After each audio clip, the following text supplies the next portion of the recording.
Bismillahirrahmanirrahim. Bismillahirrahmanirrahim. Assalamualaikum warahmatullahi wabarakatuh. Alhamdulillah wassalatu wassalamu ala Rasulillah wa ala alihi wa sahbihi wa mawalah wa la hawla wa la quwata illa billahi wa ba'd. Alhamdulillah di malam ini, dan ini pertemuan kedua kali khususnya bagi jemaah umroh yang insyaallah akan berangkat kalau tidak di tanggal 18 ataupun 20. Kalau kemarin kita sudah menjelaskan tentang keutamaan dan sejarah umrah, maka kali ini kita akan membahas tentang manasiknya, tata cara umrah berdasarkan sunnah Nabi sallallahu alaihi wasallam. Dan ini sangat penting sekali karena pembahasan ini adalah inti daripada ibadah umrah yang kita akan lakukan ketika kita sampai di kota Mekah. Ma'asyiral muslimin yang dimuliakan Allah Subhanahu wa taala. Sudah sering saya katakan bahwa umrah itu artinya ziarah. Dan secara istilah artinya menyengaja untuk berziarah ke Mekah Al-Mukarramah dalam rangka melaksanakan ibadah khusus, dalam rangka mendekatkan diri kepada Allah Subhanahu wa taala. Itulah umrah. Jadi umrah itu kita ada niat dari tempat kita di sini ingin mengunjungi kota Mekah. Dalam rangka apa? Dalam rangka ibadah. Dan ibadah umrah ini ibadah khusus. Dan rangkaiannya ada beberapa rangkaian yang nanti kita akan jelaskan. Ma'asyiral muslimin yang dimuliakan Allah Subhanahu wa taala, saya akan jelaskan secara singkat saja. Mudah-mudahan bisa dipahami sehingga ketika kita mulai praktek umrah di lapangan, ketika sampai di Mekah, setelah kita mengetahui teorinya, insyaallah akan lebih mudah untuk dilaksanakan. Ma'asyiral muslimin yang dimuliakan Allah Azza wa Jalla, yang pertama tentu keikhlasan niat ini penting. Jadi niat kita untuk mengunjungi kota Mekah itu lillahi, karena Allah Subhanahu wa taala, bukan karena yang lainnya. Karena bagaimanapun Nabi SAW bersabda, innamal a'malu binniyat wa innamal likulli imri'in ma nawa. Sesungguhnya amal itu ditentukan niatnya, dan sesungguhnya berpahala dan tidaknya sebuah amal juga ditentukan oleh niatnya. Maka niat keberangkatan kita ke kota Makkah dalam rangka umrah itu harus karena Allah, bukan karena yang lainnya. Ini yang pertama. Kemudian yang kedua, tentu kita akan terbang dari negeri kita, dan insya Allah rute perjalanannya biasanya kita akan ke Madinah dulu, dan akan tinggal beberapa hari di kota Madinah. Lah di kota Madinah ini tentu ada masjid Nabi dan ada kuburan Nabi SAW. Maka habiskanlah waktu-waktu kita selama di kota Madinah, di kota Nabi, dengan beribadah kepada Allah Subhanahu wa taala di Masjid Nabawi. Karena orang yang salat di Masjid Nabawi itu pahalanya sama dengan 1000 kali salat di masjid-masjid yang lainnya. Anda bisa bayangkan, salat sunnah saja 1 kali salat kemudian kita lakukan di Masjid Nabawi, maka pahalanya sama dengan 1000 kali salat di masjid-masjid manapun di dunia, kecuali tentu Masjidil Haram dan Masjidil Aqsa. Artinya pahala salat ini luar biasa. Belum lagi itu adalah tempat mustajab doa, maka perbanyaklah berdoa, berzikir, dan kunjungilah kuburan Nabi SAW, karena kita berada di situ. Tentu dengan adab-adab ketika mengunjungi kuburan Nabi SAW. Ma'asyiral muslimin yang dimuliakan Allah Azza wa Jalla. Kemudian setelah kita ditentukan akan keberangkatan ke Mekah, maka Nabi SAW menyunahkan untuk mandi. Jadi sebelum kita berangkat ke Mekah melaksanakan umrah, maka kita disunahkan untuk mandi di hotel. Mandi ini bukan untuk menggunakan ihram, bukan, karena belum sampai di mikotnya.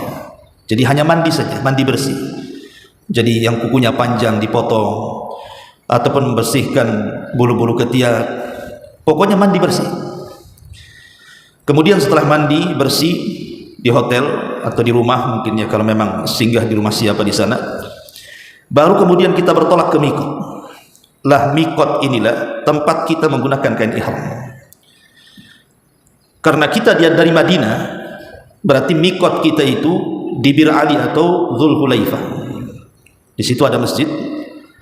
Disitulah kemudian kita menggunakan kain ihram dan mulai niat umrah. Bagaimana caranya? Kita katakan ketika kita menggunakan kain ihram, kita katakan labbaika Allahumma umratan. Labbaika Allahumma umratan. Aku penuhi panggilanmu ya Rabb, dan aku akan memulai untuk melakukan umrah. Setelah kemudian kita menggunakan kain ihram di Dzulhulaifah ini, maka disunahkan untuk salat 2 rakaat. Jadi masuk ke dalam masjid kemudian salat 2 rakaat. Karena Nabi SAW menganggap mikot dari Madinah itu sebagai wadin muqaddas, tempat yang disucikan. Maka disunahkan untuk salat 2 rakaat. Setelah kemudian salat 2 rakaat, baru kita bertolak dari situ, dari mikot itu menuju Mekah, dan itu cukup lama. Ada sekitar 7-8 jam, dan Anda akan menggunakan bus dari situ. Disinilah kemudian disunnahkan untuk bertalbiyah. Labbaik Allahumma labbaik, labbaik la syarika laka labbaik, innal hamda wan ni'mata laka wal mulk la syarika. Jadi sepanjang jalan dalam bus itu kita disunnahkan untuk bertalbiyah. Bagi laki-laki disunnahkan untuk dikencangkan suaranya, tapi bagi wanita tidak disunnahkan dikencangkan. Jadi yang dikencangkan suaranya itu hanya bagi laki-laki. Kalaupun seandainya tidak bertalbiyah, Anda mengganti dengan takbir Allahu Akbar, dengan tasbih subhanallah, dengan tahmid alhamdulillah, dengan tahlil la ilaha illallah, dengan qiraatul Quran, membaca Quran, surat-surat pendek yang kita hafal, tidak ada masalah sepanjang perjalanan. Yang penting kita berzikir dan berdoa kepada Allah Subhanahu wa taala, dan lebih bagus lagi Anda bertalbiyah. Sampai kapan talbiyah ini?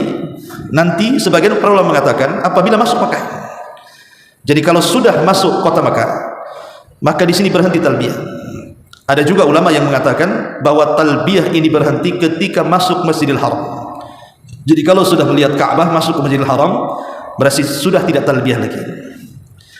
Ma'asyiral muslimin yang dimuliakan Allah Subhanahu wa taala, tentu biasanya ketika kita perjalanan dari Madinah menuju Mekah tidak langsung ke Masjidil Haram biasanya, karena kita akan singgah di hotel dulu untuk meletakkan barang-barang kita di hotel.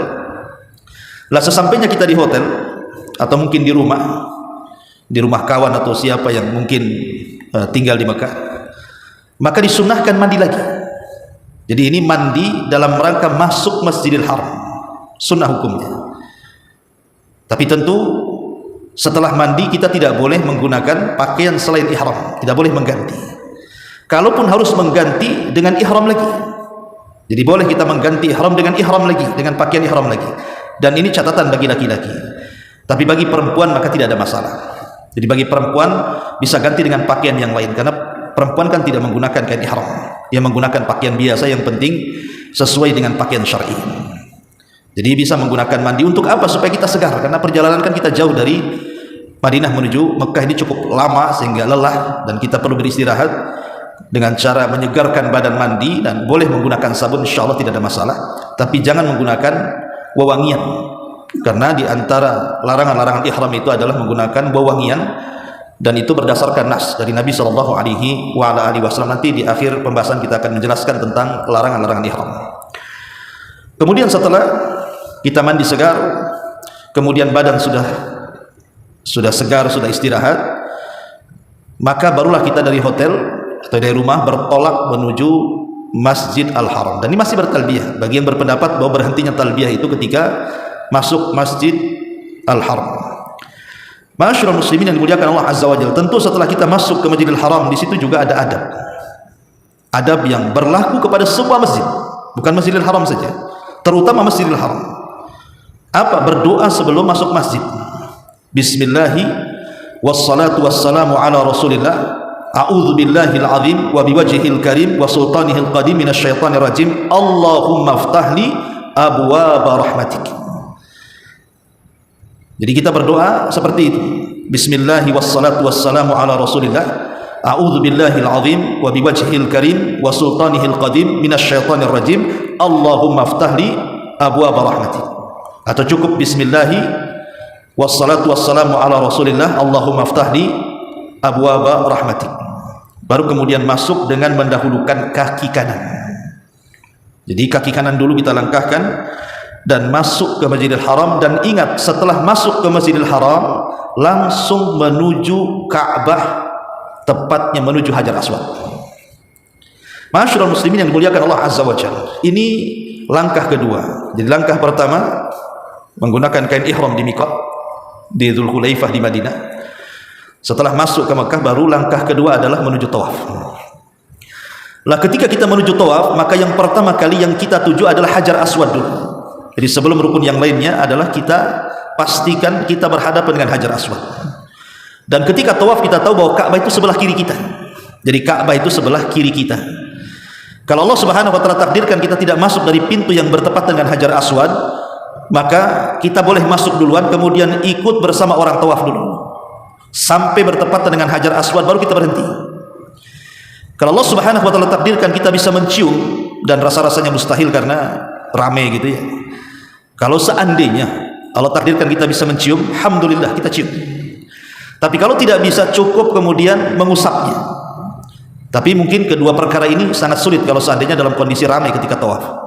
Maka yang memungkinkan adalah melambaikan tangan tanpa harus mencium tangan. Jadi cukup dilambaikan saja tangannya seperti ini ke Hajar Aswad.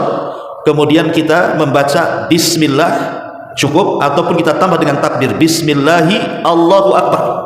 Bismillahi Allahu Akbar. Kemudian mulai kita melakukan tawaf. Lah ketika kita sedang tawaf, apa yang kita baca? Maka para ulama mengatakan apa yang kita bisa baca, kita bisa baca. Kita bisa bertakbir, kita bisa bertahlil, kita bisa bertasbih, kita bisa bertahmid, kita bisa berdoa, kita bisa membaca Al-Quran. Bahkan sebaiknya kita banyak berdoa di situ. Itulah kesempatan kita berdoa kepada Allah Azza wa Jalla. Dan ingat, sebaiknya ketika Anda berdoa jangan mengikuti mutawif. Ingat, jangan mengikuti mutawif. Karena ada orang yang berdoa ketika tawaf itu, dia hanya mengaminkan mutawif saja. Jadi mutawifnya berdoa, kemudian jemaah di belakangnya amin, amin, amin. Sebaiknya jangan dilakukan. Karena doa itu harus bersumber dari hati kita. Doa itu kan keinginan kita, bukan keinginan mutawif.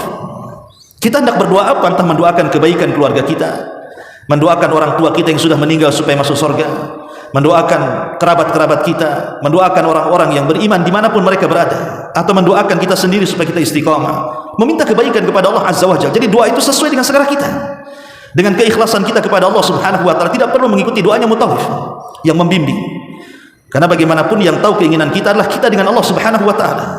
Maka mintalah di situ kesempatan di depan Ka'bah, meminta kepada Allah Subhanahu wa taala untuk kebaikan kita, keluarga kita, orang tua kita, kerabat kita, dan begitu seterusnya. Atau mendoakan supaya Allah Subhanahu wa taala memberikan rizki kepada kita dan keluarga, sehingga mungkin tahun depan atau tahun depannya lagi kita bisa umrah bersama-sama, sehingga bisa menemui Allah Azza wa Jalla di rumah Allah Subhanahu wa taala, Ka'bah al-Musyarrafah. Ma'asyiral muslimin yang dimuliakan Allah Azza wa Jalla. Kemudian setelah sampai di rukun Yamani, rukun Yaman itu adalah rukun sebelum Hajar Aswad. Ka'bah itu kan persegi kotak ya. Dia persegi. Jadi di situ ada Hajar Aswad, ada rukun Yamani. Lah rukun Yamani ini pojok sebelum Hajar Aswad. Lah apabila sudah sampai di rukun Yamani yang setelahnya Hajar Aswad, maka di situ disunnahkan untuk membaca Rabbana atina fid dunya hasanah wa fil akhirati hasanah wa qina adzabannar. Walaupun riwayatnya lemah, tetapi para ulama mereka membolehkan untuk mengamalkannya. Jadi apabila sudah sampai di rukun Yaman, rukun sebelum Hajar Aswad, di putaran di situ, maka kita disunahkan untuk membaca Rabbana atina fid dunya hasanah wa fil akhirati hasanah wa qina adzabannar. Dan begitulah yang dilakukan selama tawaf sebanyak 7 putaran. Jadi sebanyak 7 putaran itulah kita banyak berzikir, banyak berdoa, membaca Al-Quran, terserah. Tetapi kalau sudah sampai di rukun Yamani sebelum Hajar Aswad, setiap putaran disunahkan untuk membaca Rabbana atina fid dunya hasanah wa fil akhirati hasanah wa qina adzabannar. Berarti selesailah sampai di sini tawaf. Setelah kemudian tawaf 7 putaran, berawal dari Hajar Aswad dan berakhir di Hajar Aswad, Maka dekat dari Ka'bah itu beberapa meter itu ada makam Ibrahim. Lah setelah kemudian kita tawaf, maka kita bertolak ke belakang makam Ibrahim. Untuk apa? Untuk melaksanakan sholat sunnah tawaf. Kalau memungkinkan kita sholat di belakang makam Ibrahim dan tidak mengganggu orang tawaf, alhamdulillah. Tapi kalau seandainya ramai orang yang bertawaf dan kita tidak bisa melaksanakan sholat tepat di belakang makam Ibrahim, maka kita boleh masuk ke dalam masjid. Yang jelas posisinya masih di belakang makam Ibrahim. Dan sholat sunnah tawaf ini, bacaan di rakaat yang pertama qul ya ayyuhal kafirun, dan bacaan di rakaat yang kedua qul huwallahu ahad Allahus samad, artinya surah Al-Ikhlas. Jadi itu disunnahkan dua surat ini yang dibaca ketika sholat sunnah di belakang makam Ibrahim. Kemudian setelah sholat di belakang makam Ibrahim, kalau memang memungkinkan sebelum kita meninggalkan Ka'bah kita mencium, maka kita mencium, tapi rasa-rasanya mustahil mencium ataupun mengusap kan gitu. Maka kalau memang mustahil karena ramenya gitu ya, karena akan membahayakan kita juga, maka langsunglah kita menuju tempat sa'i yang tidak jauh dari situ. Lah biasanya masuk ke daerah sa'i itu kan ada semacam jalan terowongan tuh. Biasanya di terowongan itu sudah disediakan oleh pemerintah Saudi, biasanya gentong-gentong atau tempat-tempat zam-zam. Maka sebelum pelaksanaan sa'i disunnahkan meminum air zam-zam sebanyak-banyaknya. Jadi sambil beristirahat karena kita lelah tawaf, maka kita bisa kemudian duduk-duduk dulu di situ, kemudian meminum air zam-zam sambil berdoa kepada Allah Subhanahu wa taala. Karena Nabi SAW bersabda, ma'u zam-zam lima syuribalah. Air zam-zam itu akan mengabulkan para doa peminumnya. Maka sambil minum kita berdoa kepada Allah Azza wa Jal. Ya, setelah kita puas minum, kemudian beristirahat sejenak di situ, baru kemudian kita masuk ke areal tawaf, ke areal sa'i, ke areal sa'i antara Bukit Safa dan Bukit Marwah yang tidak jauh dari Ka'bah itu.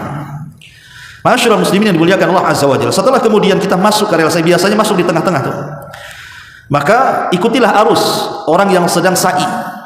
Jadi ikut mereka dulu jalan sampai kemudian di Bukit Safa.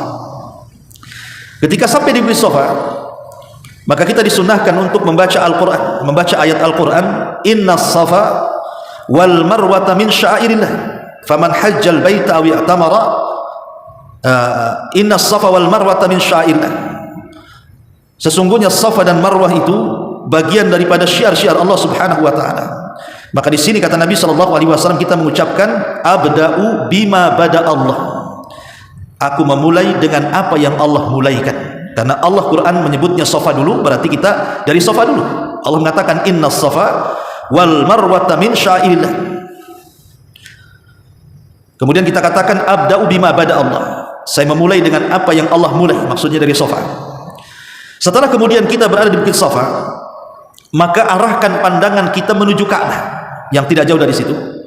Kemudian berdoalah di situ dengan doa yang warid yang diajarkan Nabi SAW, la ilaha illallah wallahu akbar, la ilaha illallah wallahu akbar, la ilaha illallah wahdah la syarikalah, lahul mulku wa lahul hamdu wa huwa ala kulli syai'in qadir, la ilaha illallah wahdah anjaza wa'dah wa nasara 'abdah wa hazamal ahzaba wahdah. Itulah doa yang kita harus baca di Bukit Safa.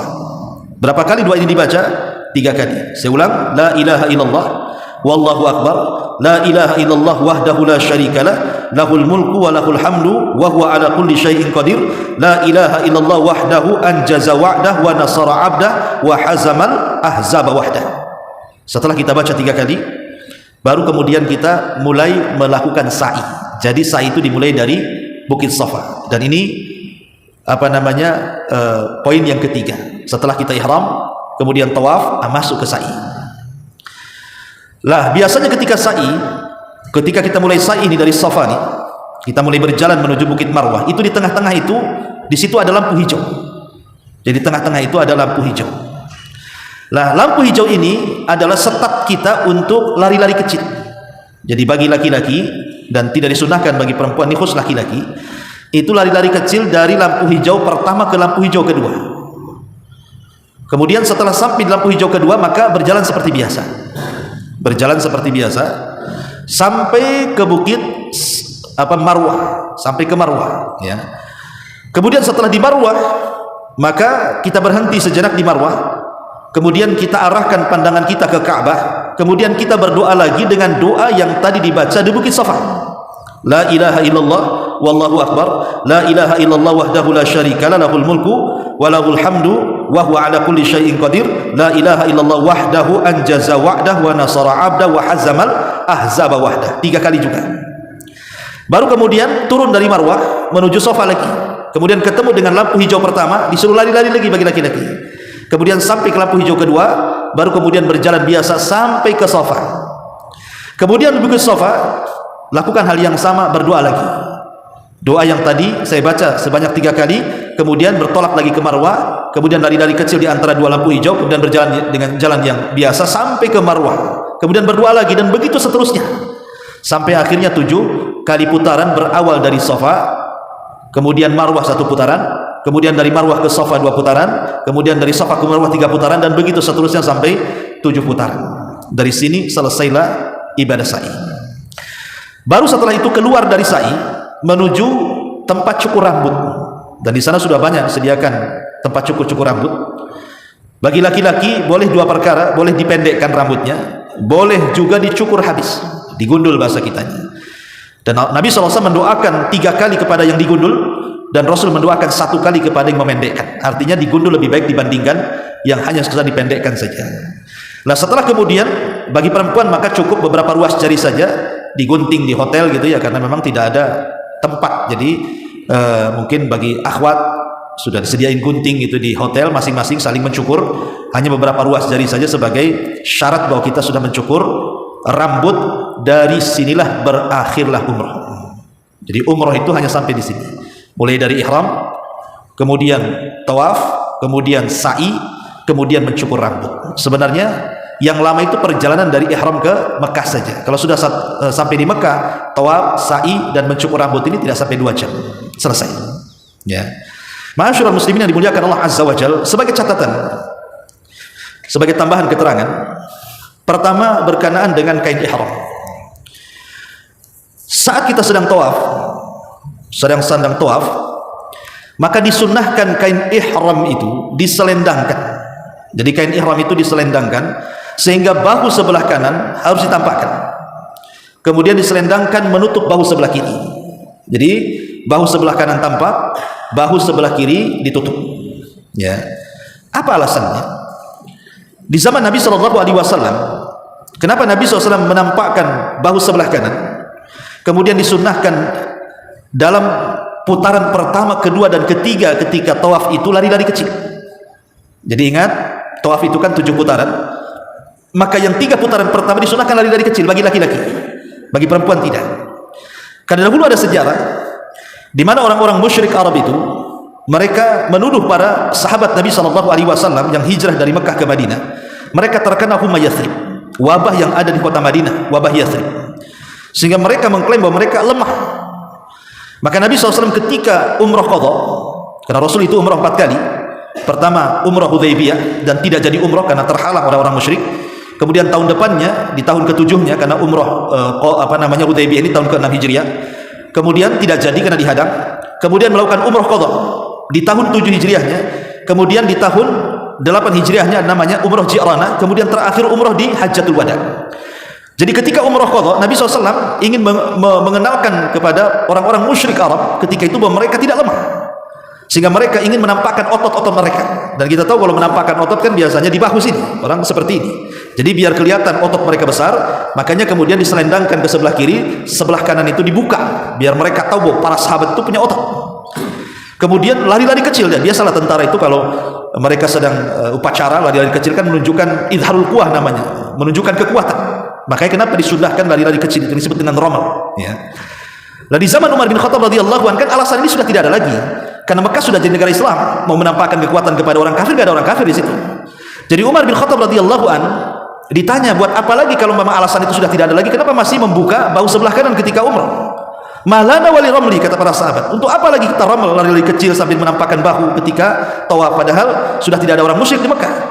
Tapi Umar bin Khattab radhiyallahu mengatakan begitulah sunnah Nabi. Ini walaupun alasannya sudah tidak ada lagi, tapi tetaplah ini menjadi sunnah Nabi SAW yang harus kita lakukan ketika tawaf sampai kiamat dibangkitkan. Tetap sunnah Nabi.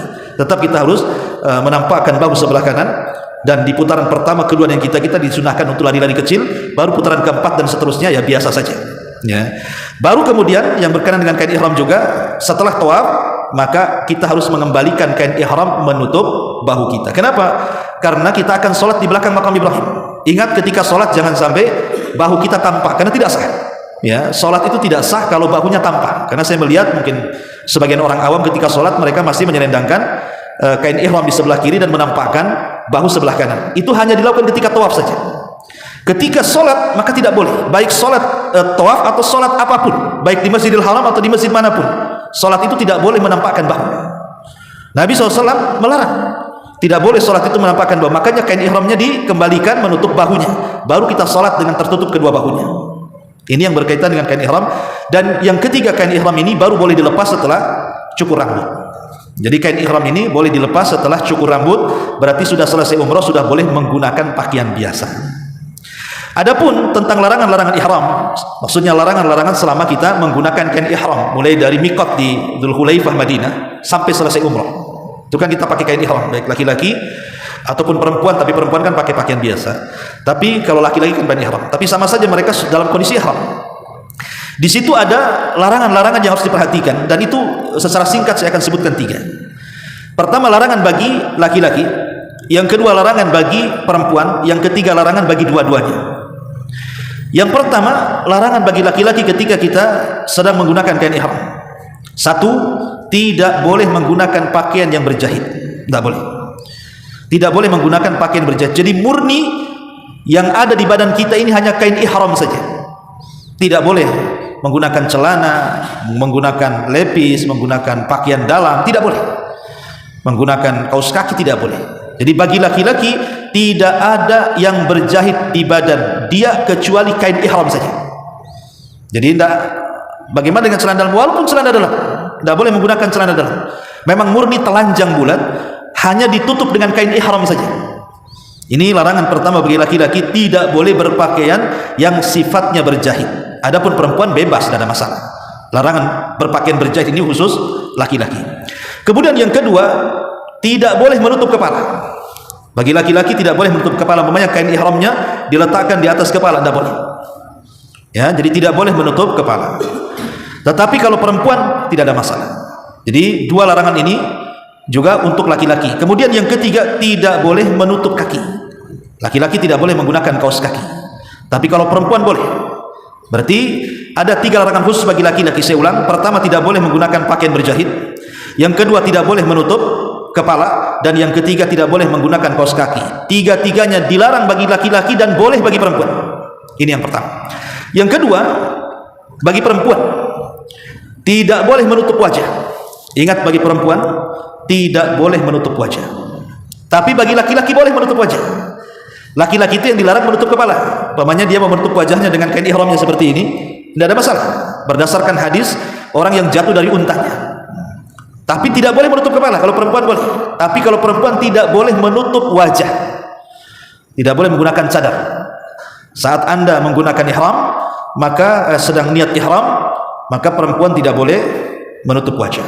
Ini khusus bagi perempuan. Ma'asyiral muslimin yang dimuliakan Allah Azza wa Jalla. Adapun yang ketiga, larangan bagi laki-laki dan perempuan saat ihram.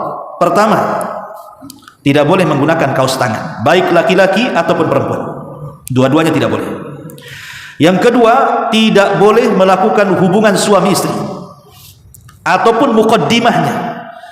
Ya, baik muqaddimah melakukan hubungan ataupun betul-betul melakukan hubungan atau hanya sekedar memandang, dilarang, tidak boleh. Karena takut kalau dipandang istrinya akhirnya kemudian syahwatnya bangkit. Maka itu yang kedua, ini baik laki-laki atau perempuan tidak boleh. Jadi pertama, kaos tangan tidak boleh laki-laki dan perempuan. Yang kedua, jima atau muqaddimah jima, ini pun berlaku laki-laki dan perempuan. Kemudian yang ketiga, menggunakan minyak wangi, ini pun laki-laki dan perempuan tidak boleh.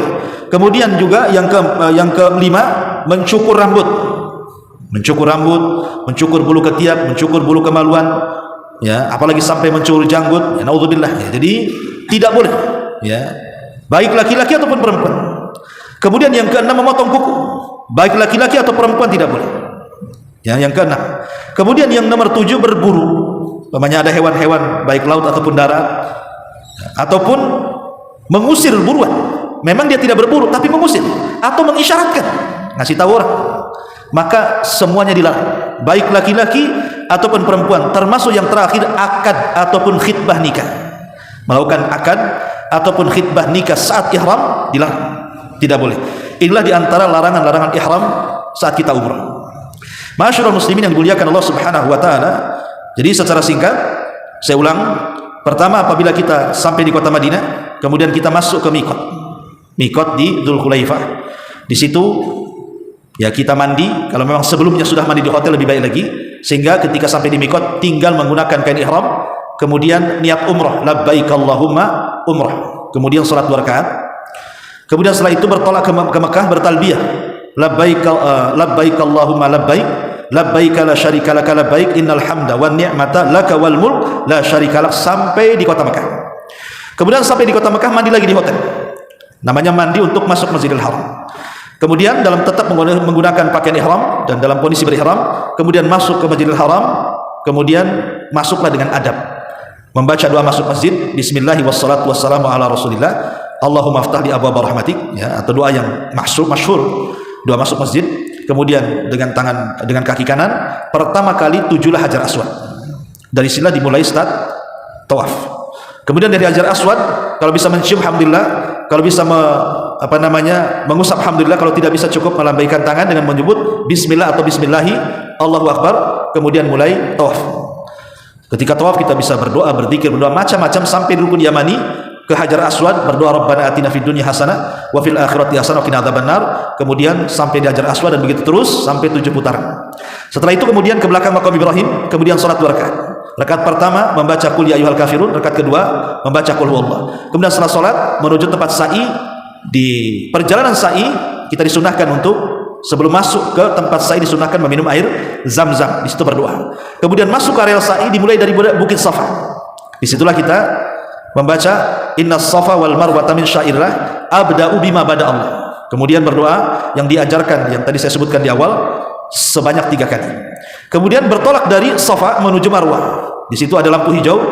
Kemudian berjalan-jalan agak kencang jalannya ataupun berlari-lari kecil sampai di lampu hijau kedua, sampai ke Marwah. Itulah 1 putaran. Kemudian berdoa di Marwah dengan doa yang tadi sebanyak 3 kali. Kemudian balik lagi ke Safa sampai di lampu hijau. Kemudian agak kencang lagi jalannya sampai di lampu hijau kedua, kemudian baru berjalan biasa sampai di Safa kembali, itu sudah 2 putaran. Dan begitulah ya, jadi ketika 7 putaran berawal dari Safa maka akan berakhir di Marwah. Kemudian setelah itu menuju tempat mencukur rambut, dan setelah dicukur rambut bagi laki-laki boleh dipendekkan, boleh digundul, bagi perempuan cukup digunting beberapa ruas jari. Dari sinilah maka selesailah umrah kita.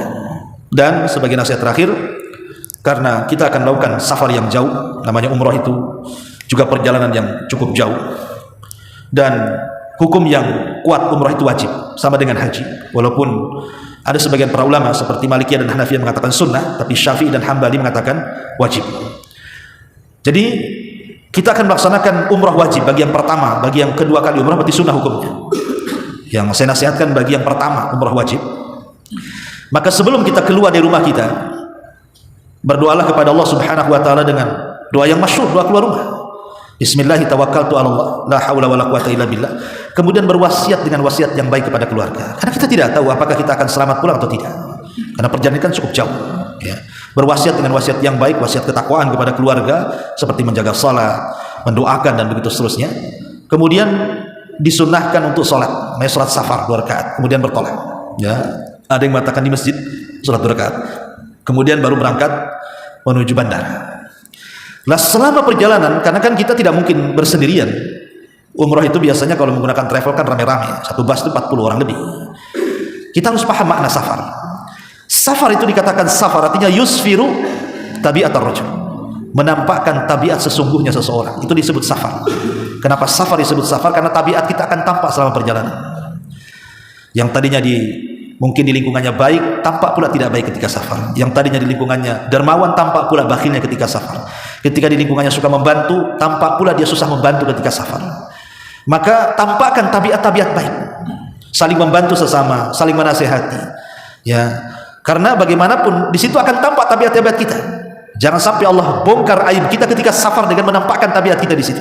Maka jaga adab-adab safar ya, baik ketika di bandara, ketika di pesawat, apalagi sampai kemudian di tanah Allah Subhanahu wa taala, tanah suci Mekah, maka harus lebih lagi dijaga adab-adabnya, baik di Masjid Nabawi, baik di Masjidil Haram, baik dengan orang-orang yang kita tidak kenal atau yang kita kenal. Maka beradablah dengan adab seorang muslim yang sudah diajarkan dalam Islam. Dan saya berdoa mudah-mudahan keberangkatan nanti tanggal 18 atau 20 selamat sampai di kota Makkah, dan juga pulang juga dalam kondisi selamat, dan semoga ibadah kita diterima oleh Allah Subhanahu wa taala. Ini saja sebagai manasik tambahan yang kemarin mungkin saya juga kurang memberikan manasik karena kondisi juga cuaca. Mudah-mudahan sebagai tambahan dari YouTube ini, dan saya minta dengarkan secara seksama, dan buku yang sudah diberikan bisa dipelajari kembali supaya ada bekal ilmu sebelum amal. Jangan sampai kita beribadah itu lebih mengikuti orang, tapi kalau bisa betul-betul kita ibadah itu karena ilmu yang kita miliki, supaya lebih khusyuk lagi ibadahnya. Karena Imam Bukhari menyebutkan satu bab dalam sahihnya, babul ilmi qabla al-qawli wal amal. Sebaiknya berilmu dulu sebelum berkata-kata dan juga beramal. Subhanallah bihamdika asyhadu an la ilaha illa anta astaghfiruka wa atubu ilaik. Allahu ta'ala alam. Assalamualaikum warahmatullahi wabarakatuh.